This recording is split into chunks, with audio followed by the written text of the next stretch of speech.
got double my introduction. What his introduction? I don't know how much better mine would be, but anyway, you know that Jake Day is our speaker tonight, our program.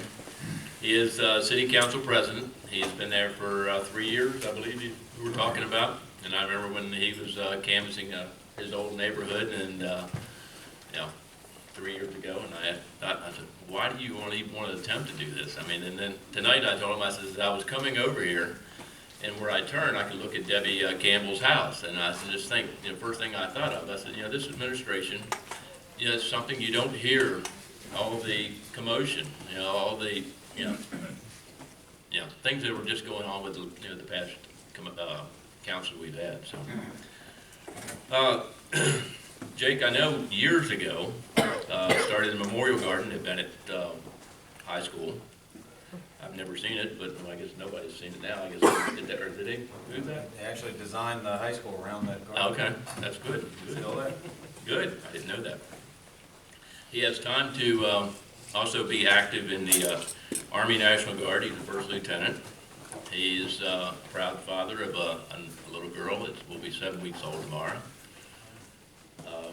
He is soon to be our new mayor, which will happen on November 16th. And without further ado, I'll let Jake carry the rest of the show around.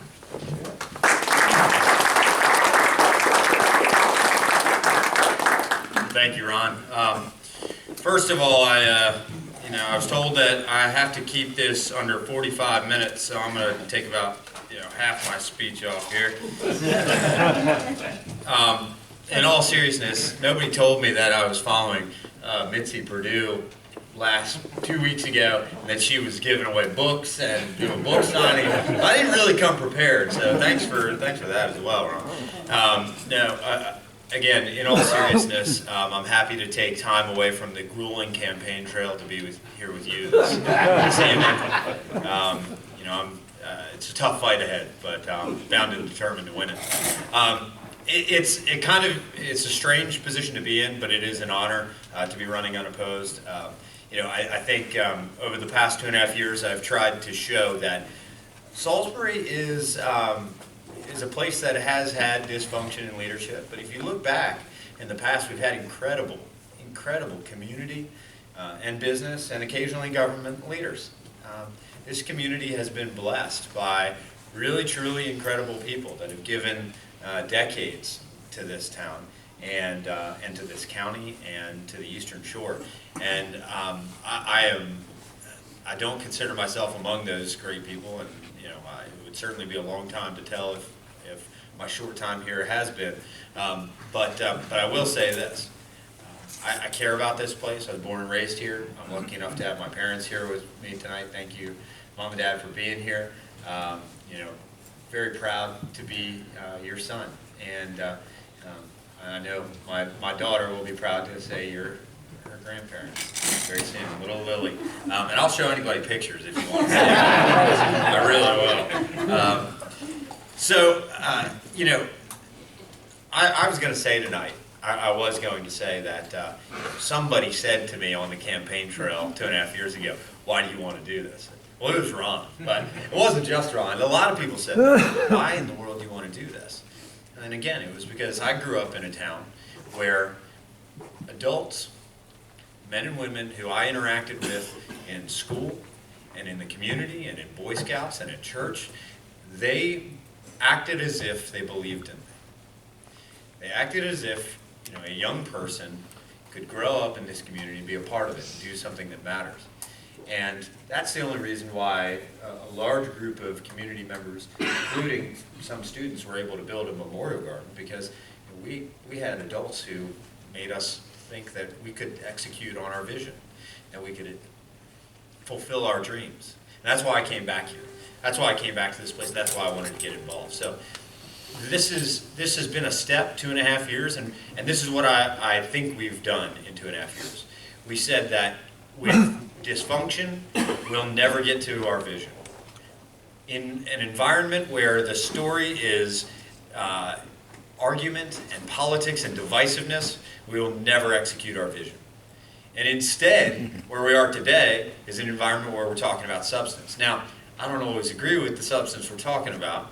I don't know how much it's been in the papers because I haven't been reading it lately, but you may know we had a rent control proposal in the community lately, and it is a classic case of proposing an answer without ever figuring out what the question is. It is a classic case of not figuring out what we're trying to solve, and instead saying we have an opportunity in the middle of an election season to gain attention. And I think it's very, very important that we don't let that happen in this community again. So, what are our priorities? What are my priorities? Priority number one is growing our economy. You look at what's happened since 2008, you look at what's happened since even late 2007 in our region. A couple of interesting and good things. I'm going to talk about kind of the big picture demographics and a lot of challenges that we've got to overcome.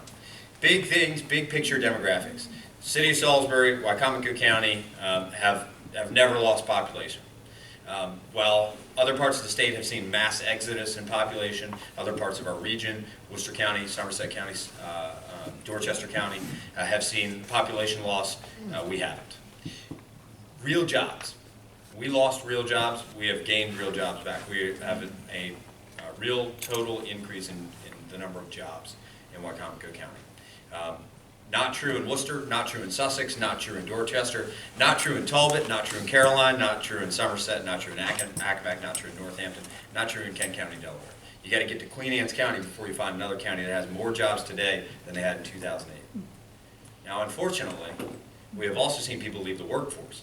So while unemployment has declined lately, you've seen fewer people in the labor force.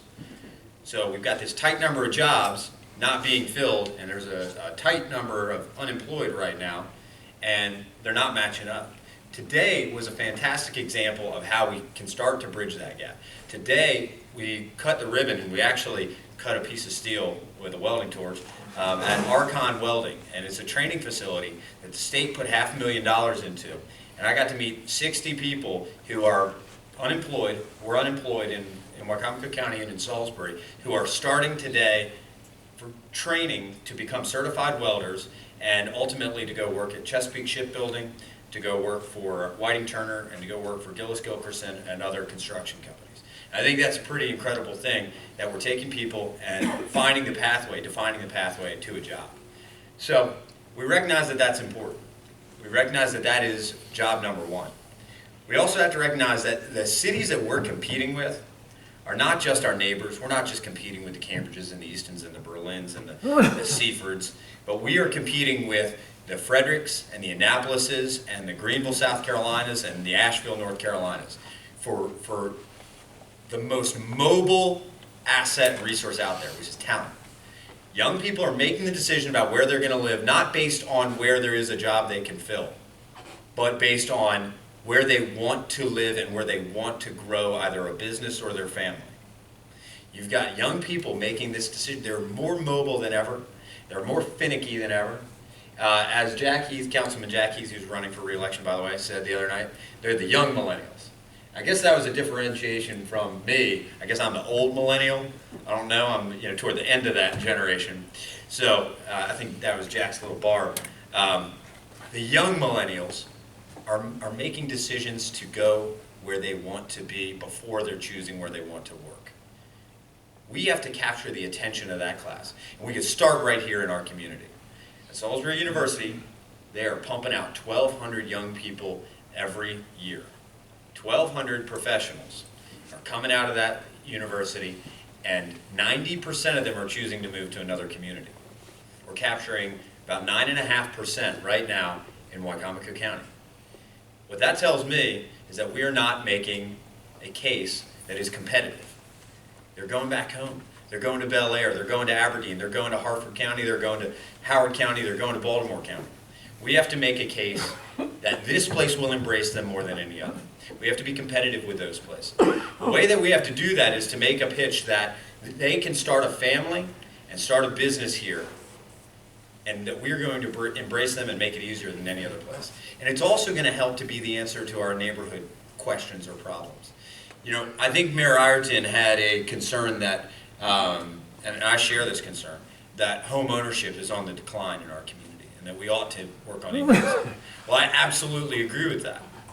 However, we don't get there by capping rent. What we're going to see is abandoned houses, foreclosures. We're going to see renters running to the multifamily units, and then they're going to be standing in line paying $3,500 a month, where rent isn't capped.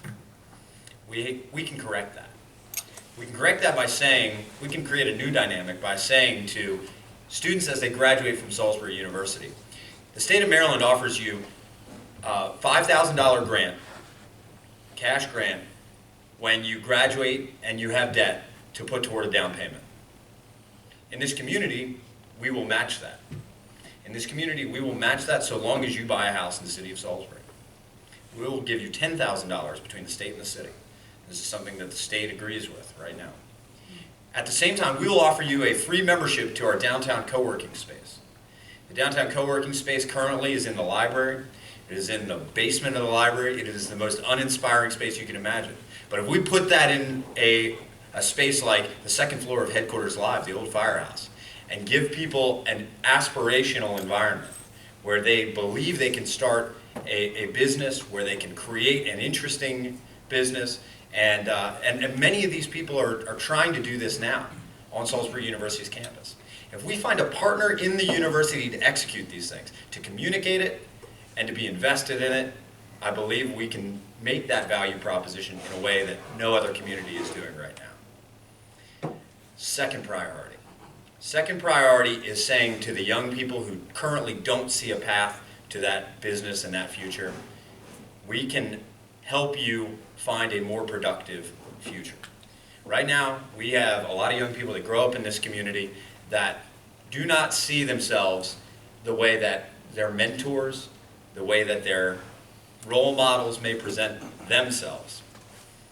We've got a deficit of mentors right now. We've got a deficit of role models in certain neighborhoods and communities, and I believe that's a problem we've got to overcome. But the bigger problem is for a young person growing up in Doverdale today, or on the west side, or on Church Street, those young men do not see a path to achieving what you have achieved, and you have achieved, and you have achieved. It's not realistic to them.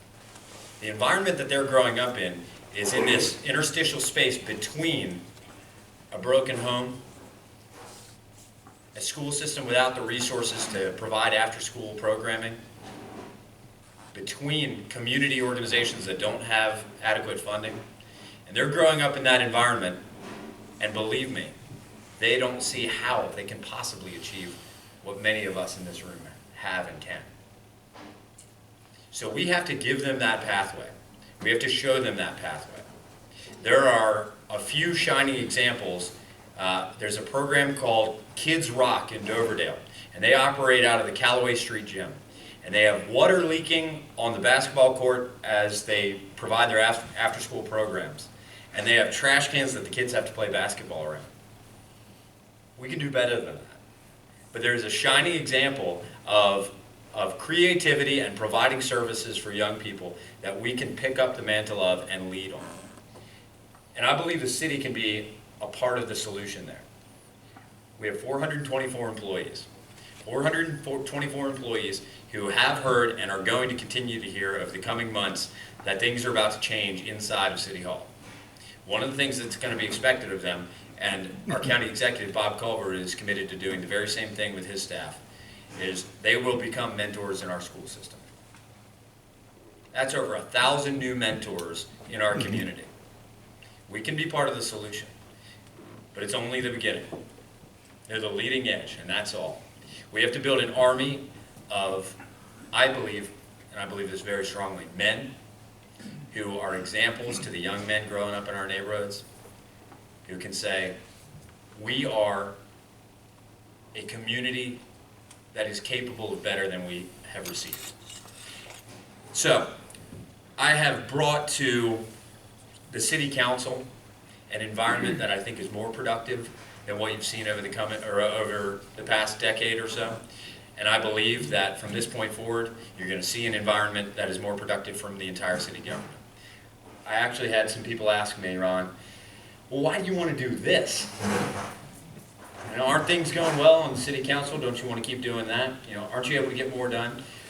I have seen over the last few years that one of the greatest barriers to progress has been and can be the administration at times.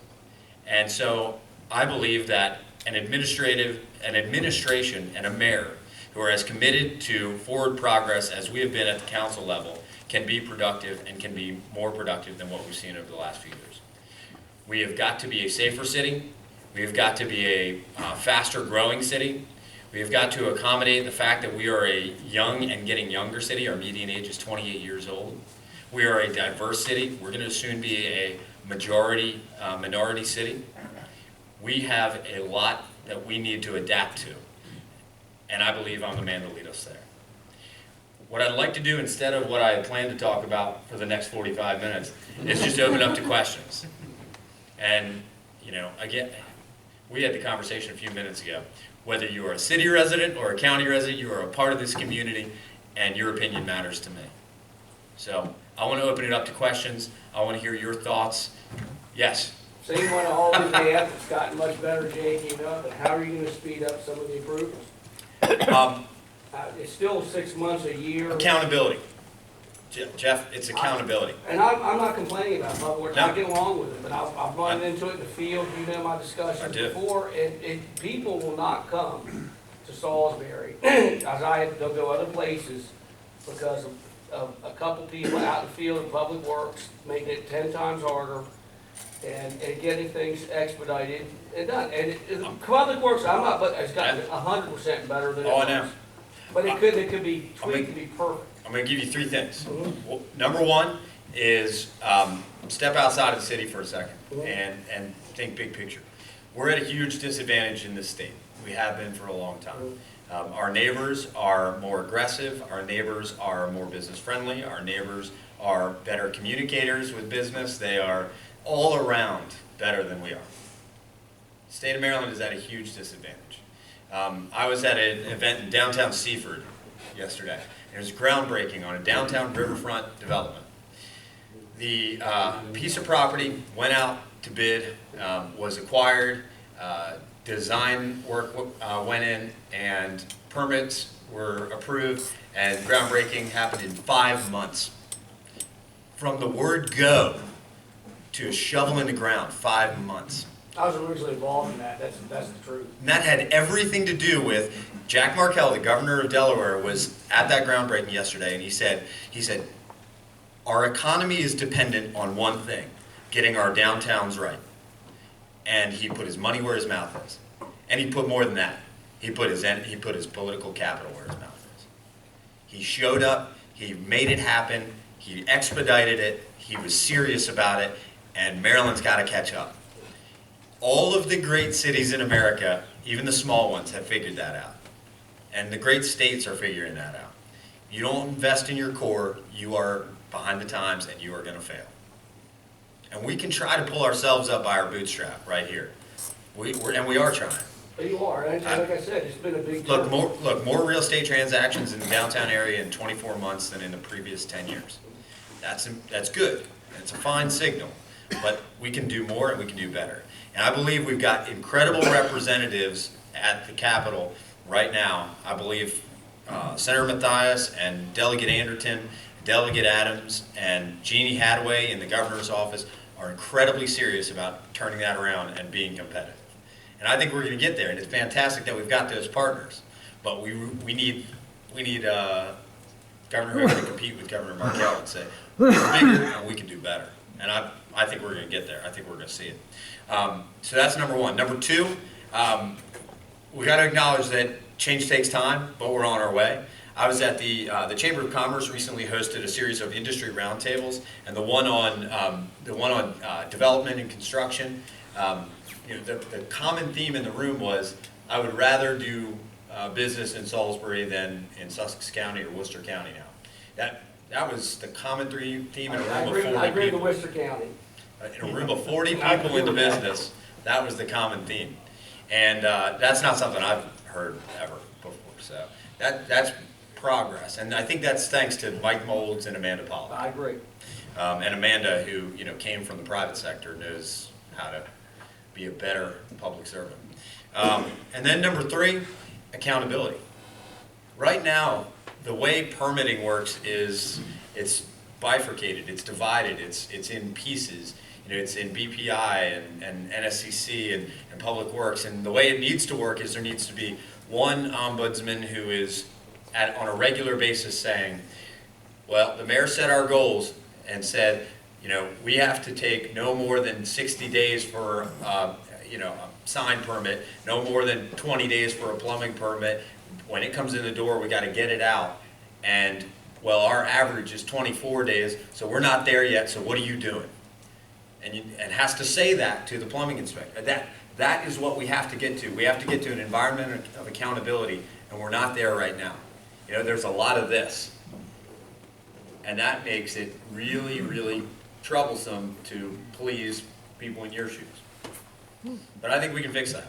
I've got a plan to fix that. I think you do, and I think what you're saying is you're on the right path. Well, and it's going to take action. It's going to take having that ombudsman who can sit at the head of the table and have the delegated authority of the mayor to say, here's the time that we expect these permits to be issued within, and our average is above that, and something's got to change about our process.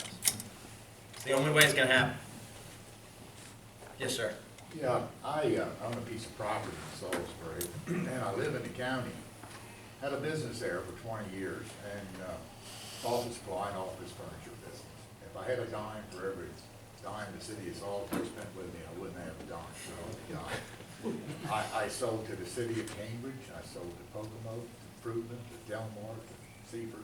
I never could, but that's beside the point. That's not what I'm here talking about. My biggest problem with the previous mayor and current mayor is they would put my street, Bateman Street, they put it one way. I called him 3 different times, logged when I call him something like that. Time of day, who I talk to. If I talk to Kathy or Brenda or whoever, I write 8:45 a.m. spoke with Brenda, we'll have mayor call me back. 3 times I'm still waiting to hear from this, been several years ago. And I don't know if it's because I live in the county or something like that, but I still pay the city of Salisbury a sizable chunk of tax every year. I don't feel like I get anything for it. I thought I at least deserved a phone call back after 3 calls. You do. So I would like to see good communication, and I'm not here to beat up on anybody or anything, but I think that's a big factor. Even though I live in the county, you still have an interest in Salisbury when you have property in there. And it's We just talked about this. and it just, so that's why I'm moving out. Just hope we get good communication, and I think that's very important. Before you leave here tonight, I want you to have my cell phone number. All right. Got Bobby Culver's in You there. can call me anytime you want. No, it's fine, it's fine. Call me anytime. Yes, sir. The position that Bob Culver recently created, the business development position, I don't think it's been filled yet or not.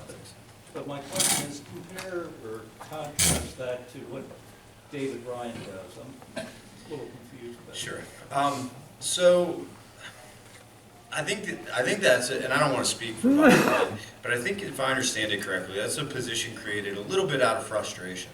When we're in a stagnating economy, and you look at, there are counties that are smaller than ours, or counties that are about the same size that have 12 people on their economic development staff. Now, I'm not suggesting that we need to do that, but I think what's changed about economic development is that when Dave Ryan was hired, and when SWED was created with city and county support, and we both fund them every year, the job of economic development was industrial recruitment and retention. And it has largely shifted to industrial/large employer retention and a little bit of recruitment. Retention is the key in the United States today to industry. I mean, people aren't moving as much, and they certainly aren't, coming offshore or onshore. So Dave continues to do that work, and he's one of the best in the business. He's known as one of the best in the business. And we have to do it. You have to take care of the jobs you have. We've lost Labanal. Nothing we can do about it, and it it's such a shame that that's happening. But again, we're not fighting wars the way we were. And so we don't need wiring for helicopters the way we did. And all the commercial contracts were in Salisbury, and all the military contracts were in Texas and in Mexico. Well, when they're going to close one plant, it's going to be the old factory that doesn't make what you need anymore, and with more costly workers, and you're going to shift that, what remains, to Texas and Mexico. And that's unfortunate. And it was a heartbreaking process for them, and obviously for the rest of us in our community. But that job of making them happy is pretty critical.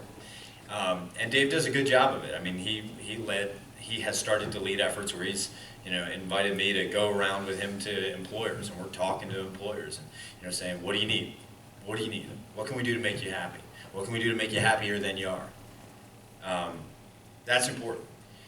That said, economic development now it's that, plus it's tourism and marketing. It's arts and culture. It's entrepreneurship and business. New small business loans. The financial piece, the financing piece is huge. So it's become a more diverse set of activities than it ever was. And real estate development has become, particularly urban, downtown real estate development has become a big piece of that as well. So can one man and an assistant handle all that? Probably not. Especially, given Dave's specialties. Can one person handle it? Probably not. So we have Laura Kordakowski in the city. We created our business development specialist a year and a half ago, and she does more of the marketing and a little bit of the permit process improvement. I want to get her away from that and get somebody else into that work, but a little bit of the permit process improvement. So you got, we're trying to cover our bases as well, bridge gaps. I think if this is done right, Bob's new position that he's creating could be more horsepower in that conversation. It could be done really well. The other thing that Bob has done, that the county has done, and asked the city to be a part of, and I think to some extent we will, is opening up a space in the PNC, space across the street from the old PNC space across the street from the government office building. The idea there is creating that one-stop, concept. Now, the fallacy, of course, is nobody's walking down Division Street saying, I want to start a business. I don't know where to start a business. Where can I, I got all this money, where can I spend it? That's not happening. But the upside is pulling some of that stuff, even permitting, pulling some of that out of that government office building and saying, here it is, right here. You're going to interact with one person. They're going to handle the paper on the other side of it. Even if it's a site plan approval, let's say it's planning and zoning site plan, hand it to one person. They will distribute it from department to department behind the scenes. You don't have to be responsible for that. There's an upside to that, and there's a logical thought process there, and I think it could prove to be beneficial. Time will tell. It's a pretty significant financial investment, and I hope it proves fruitful. Obviously, for all of us. I mean, what's good for Wycomico is good for Salisbury. What's good for Salisbury is good for Wycomico. So, what's your relationship with the Greater Salisbury Committee? I have a good relationship with the Greater Salisbury Committee.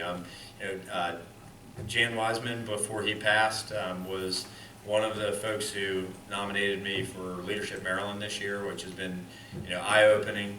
You go into these things, as I did leadership programs when I was a kid, and been through, Army basic training and officer candidate school and basic officer leader course and armor school, and what can you teach me about leadership? Well, you can always learn something about leadership, and you can especially learn from a diverse group of people like that. We've got, senior vice president from the Ravens and CEO of a bank, and people from all around the state. And the other thing you get exposed to is just how other communities and other parts of the state are doing things. Really creative and interesting things. So, we've gotten to see Cumberland, and we've gotten to see Hagerstown and Frederick, and next month we're going to the DC area. Jan, again, before he passed, was my nominator. I have a good relationship with him. I have a good relationship with their board, I believe. We'll have a candidate for him on Monday, so if I get booed out of the room, I'll know better. But I think a good relationship. Now, I will say this, and I think they know this. It's an organization that has the potential. Let me put it a different way. when you read the history of the revitalization of downtown Greenville, South Carolina, or downtown Asheville, one of the things that you read is, at this stage in the game, early in the process, where the trajectory, took off and there was real progress, a group of business leaders got together and invested in X, Y, or Z. And that always seems to be a kernel of the story. And think about it locally. Atlantic Hotel in Berlin, same concept. And there's, kind of this game-changing catalytic moment where business leaders got together and did, something significant. And I always think about, and sometimes you'll hear people say, well, why can't we get those people in? Well, guess what? We do. It's called the Greater Salisbury Committee. That's the idea behind it. So I think, that could be a place to make change, make significant change, and lead. It's going to take them wanting to, but I think there are great people in that room who are, totally capable of that and want it. That was a loaded question, though. I want to know why you asked. I used to belong to the Greater Salisbury Committee. Used to. Okay, I understand the question now. And I just want to see what your thoughts with working with them, because they're working with NASA and the other places around, and there's no reason why we can't do the same thing. Oh yeah.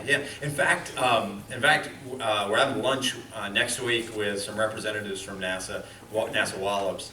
I'm really hopeful that we can strengthen our connections. A lot of their employees live in Salisbury, and that is, they're step one. We house them. What's step two? What's next? What can we do to embrace them? And I think we've got a couple kernels of ideas. We've got some land where there's opportunities to do things. We've got some facilities. The Labanal building is a great building.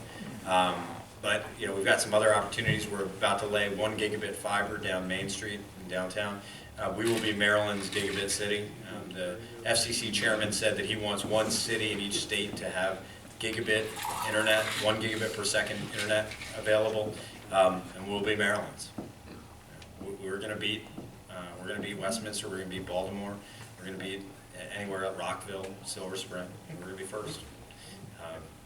Doesn't mean Google's going to move their headquarters to Salisbury, but a boy can dream, right? Yes, sir. Questions along with your economic development. I don't know where, maybe in the last year there was things said, and I asked some people about some businesses and why they had located in Salisbury, and the answer that I got back was we didn't have. They did the demographics in Salisbury and Wacomico County, and so we didn't have at that time. One of the things is we didn't have enough college graduates. And I said, how could we have a university and not have it? And they said, well, those people live out in the county, and when they count the city, they count the city. I said, isn't there some way to count the greater Salisbury area? Yeah. And so that we would appeal to some of these businesses, and that's some of the things that I think young people like, would really be great if we had an Apple store in this town. But I said, oh, you don't have enough college graduates. Right. And I don't understand that. They just count or you don't have enough home ownership, or you don't have enough of this. And I said, you don't if you just count the inner core of Salisbury. But certainly within the Beltway we have it. Well, so part of that is, I don't know how the media reports on this, so I don't know what they get right and what they get wrong, but I'm sure some of it's column A and some of it's column B. But part of this is the educational attainment and income demographic measures that some of these retailers and stores will use is they do catchment areas, and it's larger than a city. So it's not about what happens in city limits or even county limits. It's really looking at areas where where they're likely to draw their customers from. And in some cases that's larger than others. So it kind of depends on where they're measuring from. And there's various concerns with that, such as, well, what are you counting the college students and all the dollars that they're bringing to the table? And there's a series of concerns there.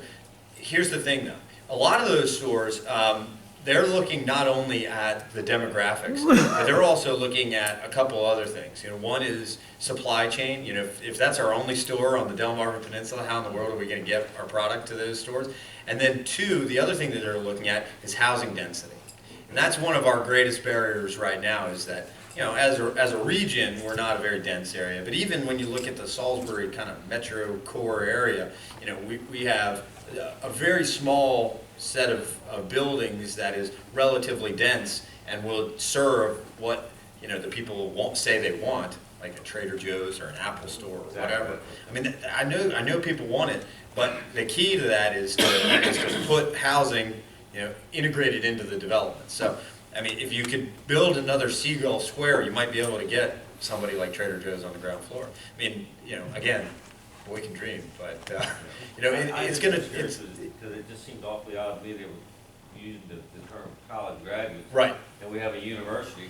Well, I think the reason that educational attainment, and I could be wrong because I'm not in this business, but I think the reason educational attainment is one of the factors used for a store like that is because it's, you know, typically a higher end, you know, so it requires higher income. So, I mean, they know their customer base and they know what they need, you know, to justify a store. So it's, you know, if it's educational attainment or if it's income, you know, they're going to use That's it. for me is a lot of, with a younger crowd, if they can't get to this, they can't get they only have one high-speed internet provider. Right. You know, and, Right. I mean, I even did that this morning. I went onto the government site and just happened to look, and I said, oh, wonderful, we have one. You know, and there's a lot of competition there. One. You know, and I said, you know, you But you can't spoke. believe it. You spoke to, you know, one of the most important points, which is, you know, we have to recognize that there are things that we have to change, such as home ownership. And that's going to be a critical piece in building wealth in our community. And we got to get there in, you know, not a knee-jerk way, but we got to get there in a slow, prodding, stable way. But I believe it's important. What else? Nothing? Yes, sir. This concerns the county as well as the city, but has anyone given thought to extending water and sewer services further out in other words, there's restrictions on development nearby Salisbury. You have to be annexed or something like that to get water and sewer services. And in that respect, I guess South Division Street, where the college housing projects, that is annexed in the city now, right? Yes. So Pete, you want to take this Yeah. one? No, I'd love to. You got an hour? Well, But one will- thing I picked up that's kind of interesting, you know, and it is coming to a head from a number of different point of views, but some people here, I don't know where I heard it tonight, was it, the city's all around me. I live in the county, but the city's all around me. You know, and then you're talking about what you're talking about and trying to get the demographics right.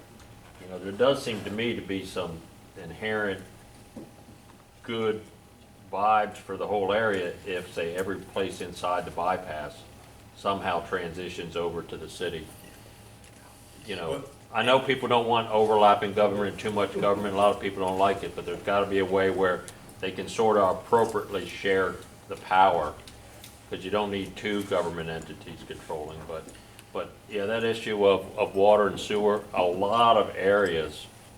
Well, obviously, when you look at the footprint and how the city, you know, meanders around the county, well, pretty much all those areas where it meanders around are in need of, have failing septic systems that need to be hooked up.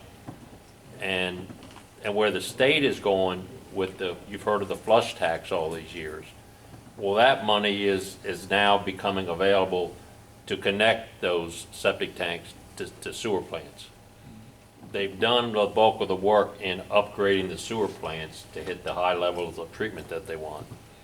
And the next round, that money's going not only to the septic tanks, but it's also going to the polluted runoff. What happened to the city of Salisbury looking to put in facilities for stormwater management. You know, there's money there, but it will take grant money. There's no way communities by themselves or the customers by themselves can pay for this infrastructure. You know, this infrastructure is going to last as much as 100 years from now. So it's a huge capital expense, and it does need government help there.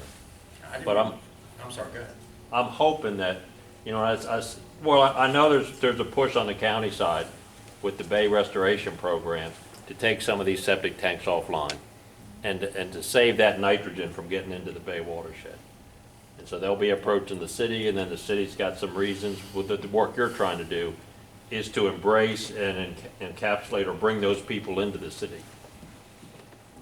And in that respect, the county seems to be rather resistant to sharing or paying a fair share for city services that it receives now, like the fire services, ambulance services, and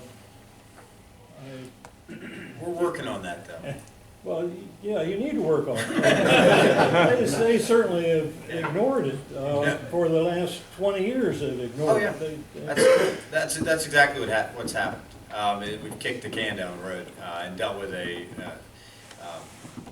unfair, inequitable situation. But you know, the beautiful thing about both of these situations right now, and Pete, thank you. I didn't mean to, No. pass the buck. I was kidding, No, no. but thank you for doing that. You did it more eloquently than I could have done.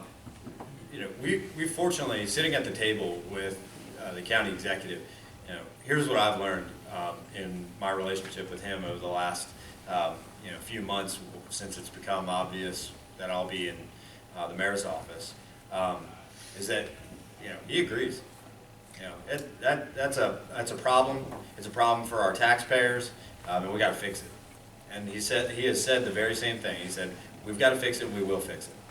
The county has to pay for fire service, bottom line, and we will fix it. And so the way that's going to work is we're not going to, force something onto the county and the county's budget that they can't afford right now. So we have to do it slowly, we have to do it carefully, we have to do it in a way that, builds its way in. But they're committed to it, and we've been having meetings, every week behind closed doors trying to negotiate the way that that is executed. But that's got to happen. And the second piece, to Mr. Bozick's comments, again, the county is saying, we want you to take everything inside the bypass. Now what they have to understand is it doesn't work that way. The property owner drives annexation in the state of Maryland, not the municipality. So you look at that strange, you look at our awful kind of city boundaries, and that's the property owner's decision that's made that, not city government at some point in the past. The difference now is that the driving force is going to be the county and the state saying it has to happen now, and we're going to pay for it to happen. And over time, it's going to be that's going to be a slow process, but we have to rectify it because the state is going to force it. And the reason they're going to force it is because they have a mandate that they have to reach with regard to the amount of pollution that septic tanks are putting into the Chesapeake Bay, and there's no two ways about it. Alternatively, we continue to blame industry, agriculture, for a problem that our development patterns are creating, and then we watch agriculture suffer on the Eastern Shore, and that's an unacceptable situation as well. So we got to fix that. Yes, sir. Back to the fire service and EMS. Yes, I know sir. there's a dispute between the city and the county and so forth. Well, there's not a dispute now. We Anyhow, agree. I've got no problem with the county doing their part of their share and so forth. But like I live in the county, well, the city would come out to my house because I'm just a few blocks from the firehouse. But what I want to know is, what does the city do with all the money that they collect from the insurance company and so forth? Because they bill the insurance company or the homeowner. Where does all that money go back to? It goes to the ambulance service and the fire service. Mostly the ambulance service, which is an enterprise fund. For the fire service, I mean, we have $9 million, ambulance and fire service, and there's $7 million comes in every year. The $2.1 million difference is service provided that does not get paid for outside of the city. So you got members, it's as if, everybody at this table was members of a corporation and paid for service, and then we gave it to everybody over there for $0. Eventually, you're going to be out of money. And we've been out of money for a long time. $2.1 million a year in services provided to people who don't pay for it. Yeah, but I'm saying that people do pay for it. I pay for it, Because they're Jack. they're building. Yeah, not as much as residents in the city do. I pay for Yeah, it. he pays for I it. pay for it. He's paying Yeah, the but difference. What I'm saying is that, Well, he's got the money. if they're to call on my house for an EMS service, But he's paying the difference. You're not paying 100%. well, it's a nice ride to the hospital for $500 for 3 miles, that's Right. all I got to say. Right. And it's costing us 900 is the bottom line. Yeah, I can't believe it. And the person in the city is paying that difference. They're paying for their service and they're paying for your service. Okay. And right now, they're paying an additional 2.1 to cover the difference Well, in next time taxes. I'm taking back my pickup for 2.5. Hold on, let's have a bidding war. Yes, sir. The fire department and the ambulance service, don't you have more indigent people in the city of Salisbury that will never pay anything? I don't know, but it doesn't matter who the payer is, whether it's an insurance company or, the point is, there are people who nobody's paying for. Yeah. The insurance company's paying, and it's still not enough because the taxes that a city taxpayer pays are paying the difference. Make 7 runs in one day, let's say. And 6 of those are in the city. And 3 of those are non-payers. When I say non-payers, because you're picking them off the sidewalk and taking them to the hospital. Right. And I know this because I'm at the other end. And I said, but you have one person in the county that may not, pay their, the county may not pay there, but you've picked up almost half the people you've picked up are non-payers. Right. But whether the federal government or Medicare That's what I or, want to right. know. So you're getting refunded from them. Oh, yeah. So whether it's Medicare or whether it's your insurance company who you pay for, are paying, no matter what, there's still the taxes that are paying everything else, the property taxes that are paying for the rest of the cost, and the city taxpayers are paying double. I have no problem with what I'm saying. That's all that has to There's get a lot more fixed. people within the city that you know and I know. Right. But that has, Are not gonna be. but the bottom line is that has nothing to do That's with, what I want to know. with Is that a problem or not? well, it's a huge problem. It's just not one that we can fix at the local level. Yeah. But that's a huge problem. But the problem that we have to address right now, which the city and county actually agree on, is everybody's got to pay an equal share in terms of property taxes. Yeah, okay. And the county's figuring out how to do that. That's the big difference. On that note, Yeah. Dale, We're good there, I think. Mr. President, He Thank said you all. his cell phone number made the report.